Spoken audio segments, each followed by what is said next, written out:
The horizontal rotating corridor was an early concept that was in the script, which it started off as like a 40-foot corridor and then stretched to a 60-foot corridor, and then Chris Nolan felt that he needed a 100-foot revolving corridor.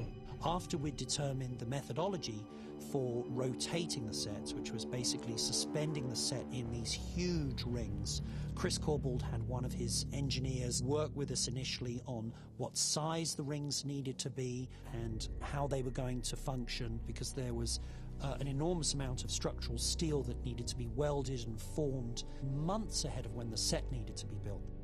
There was a series of, I think, 8 30-foot diameter rings which were all joined together, and each one of those rings was rotated using an electric motor via camshafts and drive wheels. The whole thing had to be built to close tolerances, because if it was out or if the rings weren't totally round, it would have given us all sorts of problems. It would have created vibrations and bumps, and the main thing about it was the accuracy in actually fabricating the rig.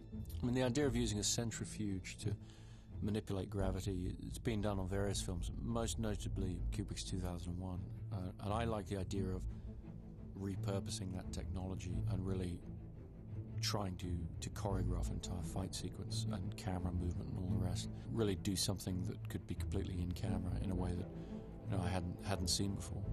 With any of the sets that required this movement, all the equipment had to be locked into the set.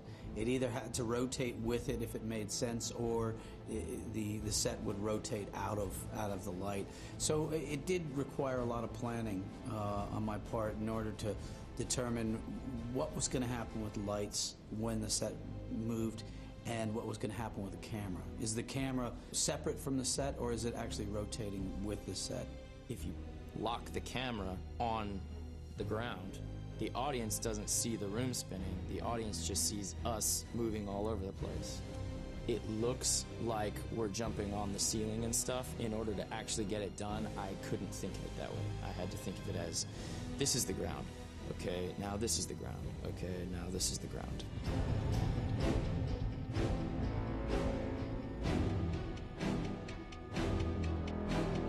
Bring on the double. No! It's a double.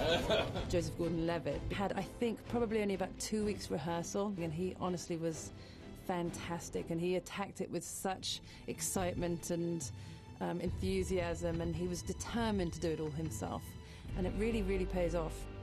You have to have the right mindset and the right physicality to do it. If you start looking outside, you get motion sickness, you do physically get disorientated, so it's keeping inside of this environment. And I mean, the director tried it, I tried it.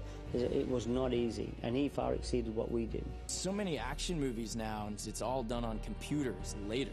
Whereas these scenes that we did, it was so well thought out. It's just the things revolving, and it's up to me to keep my balance, and we did the performance, and they shot it, and that's that. I love that.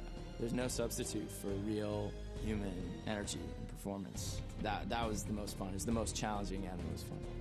I remember when I saw the footage from that scene, it really is stunning, and we did elect to play it in one shot, simply because our immediate response when you first see the footage is, it just doesn't look possible. It's very clever. Once we fall into the hotel room, the game is very different than when we were in the corridor. It was easier, but it was more dangerous, because if you mess up and get behind the rotation, you can fall and really hurt yourself. Whereas in the corridor, you're only falling 8 feet or something and have pads, so it didn't feel great, but it's not a big deal. When you fall 20 or 30 feet, that's bad. So we had to take more care and to not make any mistakes in the hotel room. We designed to rotate at 6 revs per minute, and we got the stunt people in there because of it had one long side and one short side. It quickly became apparent that they couldn't get across the long side, as it were, at 6 RPM. They were really struggling, so we had to gear it down. In actual fact, when we do that shot, we speed up and slow down the revolutions wherever they are on the rig. So if they were going along the long side, we slow it down, and then when they go across the short side, we speed it up. So that was interesting. It's a whole testing process, really.